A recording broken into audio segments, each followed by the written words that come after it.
بادشاہ کا انوکھا لباس۔ بادشاہ کی 7ویں سالگرہ کی آمد تھی۔ پورے ملک میں اعلان کر دیا کہ بادشاہ کی سالگرہ پر عوام بڑھ چڑھ کر حصہ لیں۔ بادشاہ نے اپنی سالگرہ پر یہ اعلان کرایا کہ ان کے لیے ایسی شاندار پوشاک تیار ہو جسے کسی نے آج تک استعمال نہ کی ہو۔ جو بھی بادشاہ کے لیے ایسی انوکھی پوشاک تیار کرے گا اسے انعام و اکرام سے نوازا جائے گا۔ چند ولا کلاں کے 3 ذہین لڑکے جو بادشاہ کے مظالم سے تنگ تھے، یہ تینوں بادشاہ کے دربار میں حاضر ہوئے اور بادشاہ سے کہنے لگے، ہم آپ کے لیے ایک ایسا لباس تیار کریں گے جو آج تک بڑے بڑے بادشاہوں کو نصیب نہ ہوا ہو، لیکن ہماری ایک غرض سن لیں کہ یہ انوکھا لباس دیکھ کر ہر کوئی عشق عشق کر اٹھے گا، لیکن جھوٹے بے ایمان اور قریبی شخص کو یہ لباس نظر نہیں آئے گا۔ البتہ اخراجات بہت زیادہ ہوں گے کیونکہ کپڑا سونے کی تاروں سے تیار ہوگا اور لباس پر ہیرے جواہرات سے کام ہوگا۔ بادشاہ نے لڑکوں کو مطلوبہ رقم فراہم کر دی۔ 10-15 دن کے بعد بادشاہ نے اپنا سپہ سالار سے کہا وہ جا کر دیکھے کہ ان لڑکوں کا کام کہاں تک پہنچا ہے۔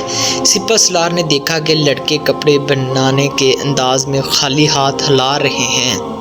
سپہ سالار چونکہ ایک قریبی اور بے ایمان شخص تھا، اسی لیے اس نے اپنا بھرم رکھنے کے لیے بادشاہ کو اطلاع دی کہ حضور، لڑکوں نے آپ کے لیے لاجواب پوشاک تیار کی ہے۔ 3-4 دن بعد چھوٹے اور بے ایمان وزیر نے بھی بادشاہ کو یہی رپورٹ دی۔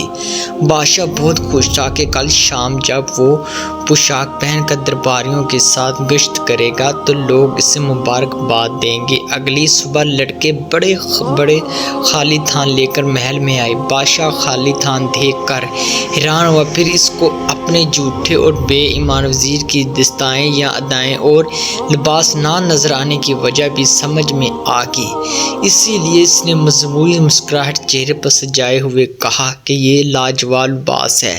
سب لوگ بادشاہ کو فقط ایک سرخ کی نکر میں دیکھ کر لگا رہے تھے اور بادشاہ سمجھ رہا تھا کہ اس کی پوشاک کی تعریف ہو رہی ہے۔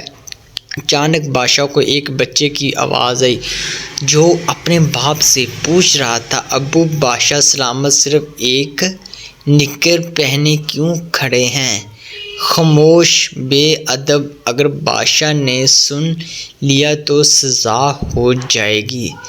دیکھو بچوں، 3 ذہین لڑکوں نے بادشاہ کو کیسے بے وقوف بنایا۔ اگر کہانی اچھی لگے تو چینل کو ضرور سبسکرائب کریں۔